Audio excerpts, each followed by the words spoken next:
Hi, Billy. Hey Lola, how you doing? Oh my goodness. It's so good to be back. It is. It's been 6 weeks at least. It's been crazy. New year, new backdrop. Woo! Yeah. I feel like a brand new person. I do too, even though it's crazy.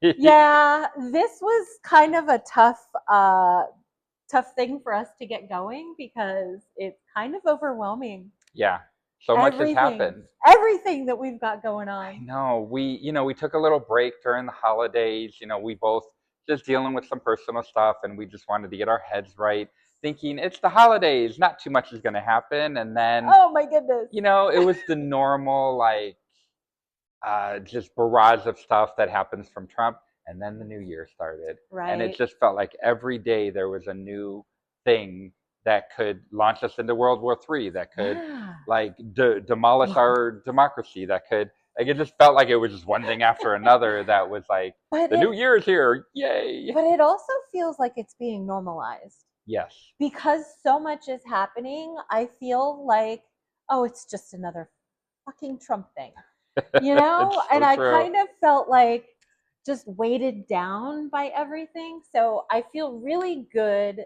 that we took that little hiatus and now we're back. And we're going to talk to you about some of the things that have happened in the past 6 weeks. Yeah. Because I watched Kind of Heated. at the end of, I watched Heated Rivalry, so I'm good. So I'm oh, rearing and ready to go now.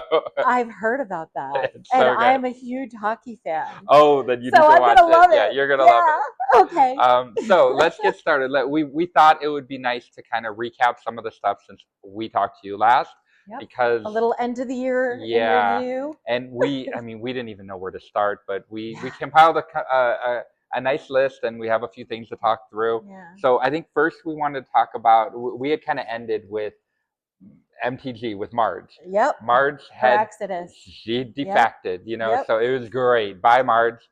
Yeah. And so much has happened. She was on The Since View. then, She yeah. was. I mean, she's doing the press tour. I love it. But Oh, since she's then, not giving up then. no, for Right. sure. And But you know how insane can this world be if MTG is the voice of sanity?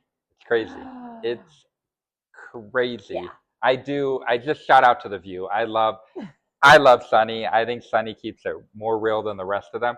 I love Whoopi, but sometimes she's a little detached from reality. Okay. I think Sunny is it. She keeps me laughing because she is like a dog with a bone. She will not let it go. She's like, she was hammering Marge with all kinds of questions and was like, I'm skeptical. I don't think, Right. you've done crazy things. Why are you even here? Like, Right. it was great.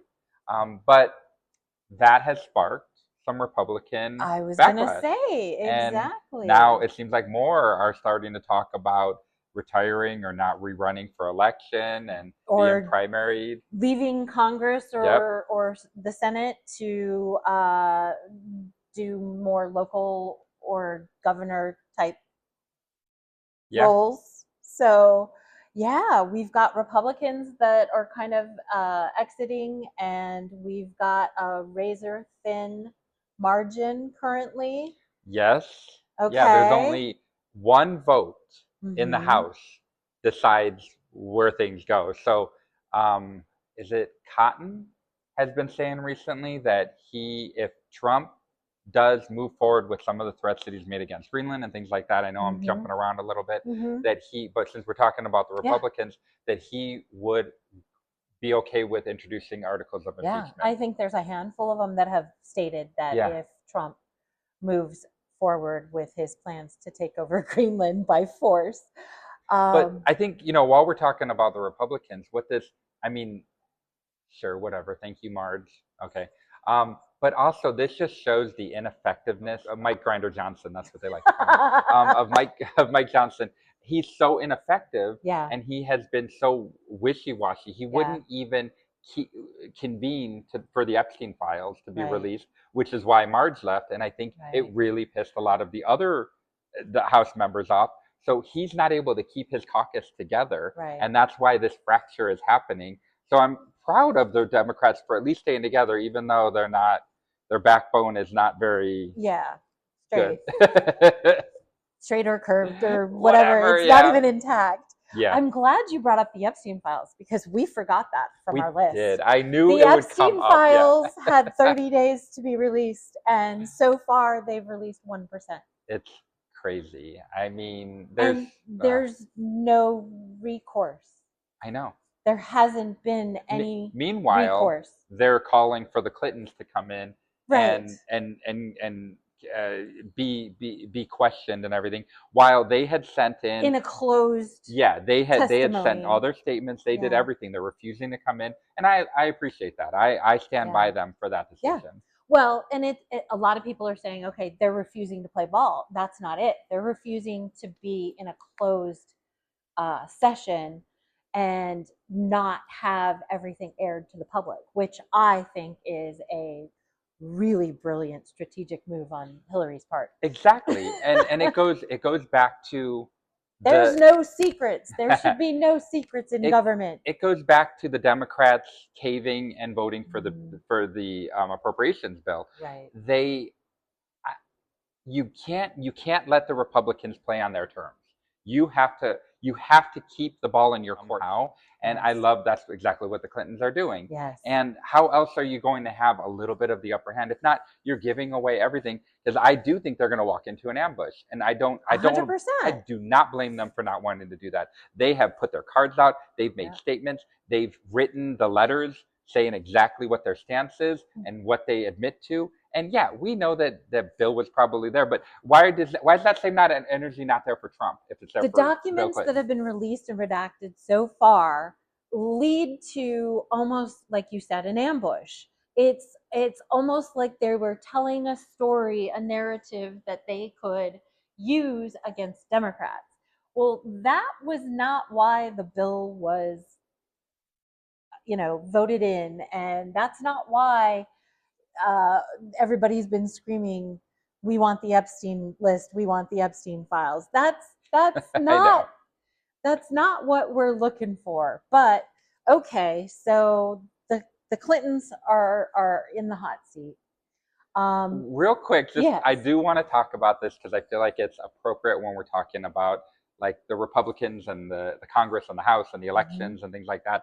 So we had James Talarico from Texas. Yes. So he's now running for a Senate position. Okay. And he's running against Jasmine Crockett. I don't know if you knew that. No. Yeah. So Jasmine Crockett is running against James Talarico. Okay. And I love both of them.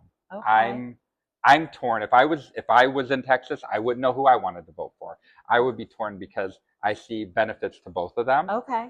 I do think James is prepping for a presidential run in his future. Okay. He did he did one of those Surrounded, and he did a really good job because he can speak to Middle America. Okay. Because he's very religious. But he's Republican, right? No, he's Democrat. Okay. No, he's Democrat. Okay. He's very religious. Yeah. But it's amazing how he spins it and is like he's an ally for the queer community. Okay. And he says that Jesus would have walked alongside trans people. Right. And it's just amazing to hear somebody so political and so almost middle and conservative sounding.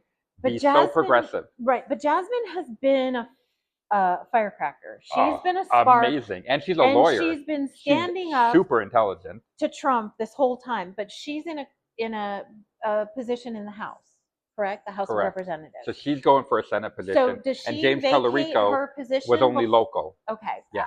She vacates her position in the House if she runs for Senate. So where does or can she maintain? No, she is in the House. She's in the Senate right now because her and AOC. She's in the Senate? Yeah, she's already in the. So she's rerunning for her position. Okay.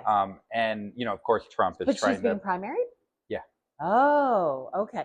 It's so complicated. It's so complicated. I don't know everything. I know. Yeah, that's why I keep trying to keep myself informed. I know, but I think it's an interesting race. Okay. And because it's not, I definitely think Jasmine has the upper hand because she's held the position and she's rerunning for it, and she is that firecracker. I mean, her whole campaign thing started with she's fighting against Trump. Right. And she's the only Democrat to really kind of go all in with Trump. Okay. So I give her a lot of credit for that. Oh, But I absolutely. do think that James has a message, and I think he's somebody to watch. He's stepping up. Well, that's definitely something that we can keep an eye on. But we should continue talking about these midterms. Yeah. Because Trump recently said, I don't know why we have to have these midterms Everything's at all running because so well. I'm doing such a great job. Great job. No midterms. Cancel them. Yeah. Yeah. But the one thing I don't think people realize is the states control elections. Yeah. And the federal government can't really cancel the elections. So that gives me a little bit of peace of mind, at least knowing that the elections will take place. Can they be cheated? Can they be undermined? Can the gajillion dollars of oligarch money be poured into and everybody? And can there be something fishy happening with the machines? All of those questions are still up in the air, obviously. I mean, well, he wants to have everything be the old-fashioned machines. Right. He wants paper. He doesn't want any mail-in, even though he supports Russia that has like 80% mail-in, and all these other countries that do mail-in, and he supports their elections. Right.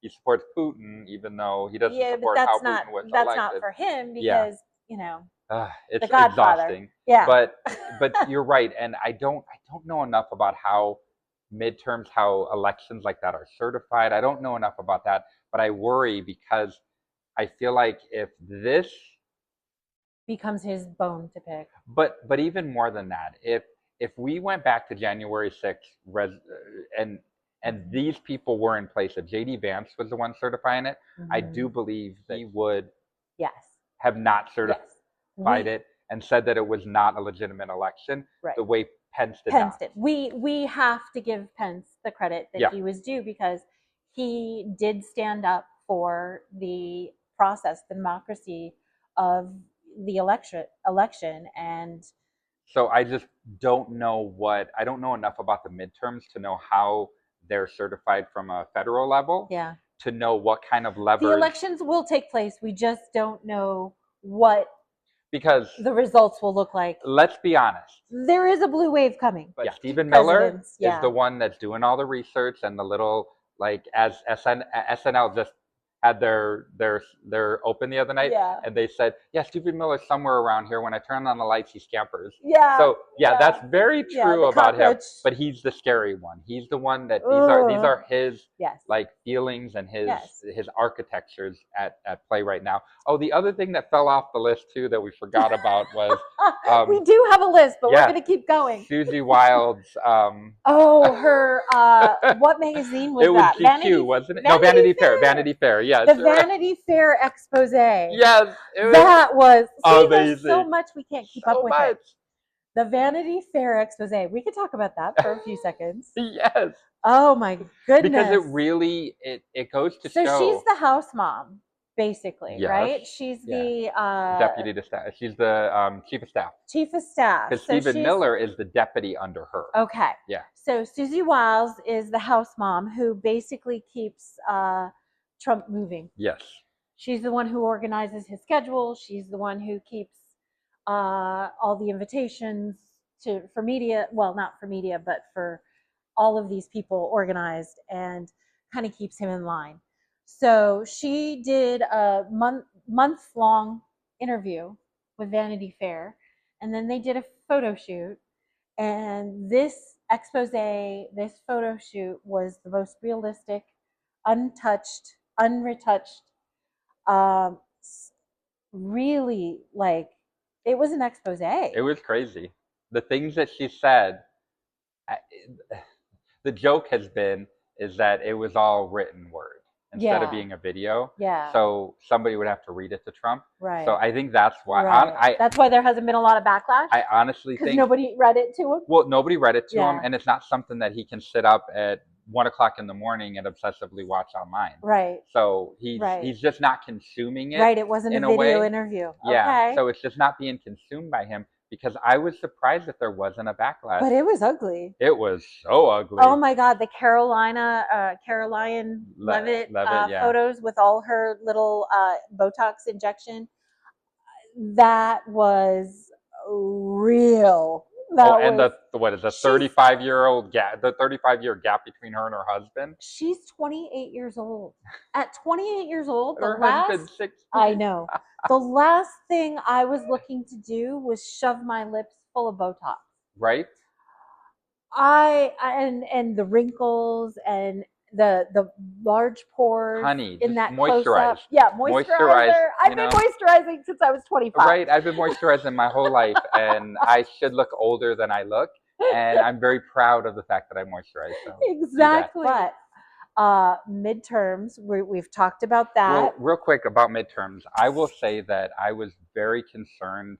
I still am. I'm not 100% out the woods until the day happens, but I feel a lot better about midterms because anywhere you go, the approval of Trump is down.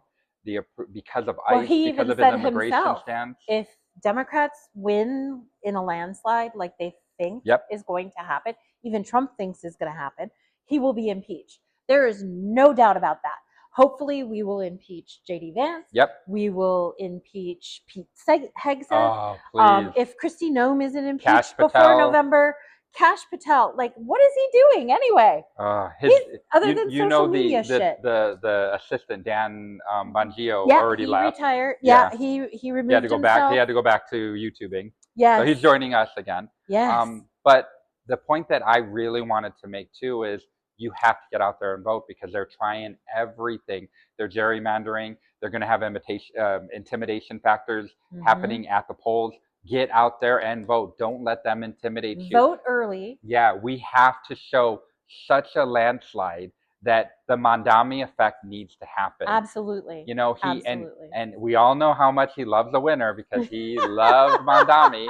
You know, invited him there and was just gushing over him. So yeah, so we need to make sure that the midterms are just a resounding blue wave. Yes. Absolutely.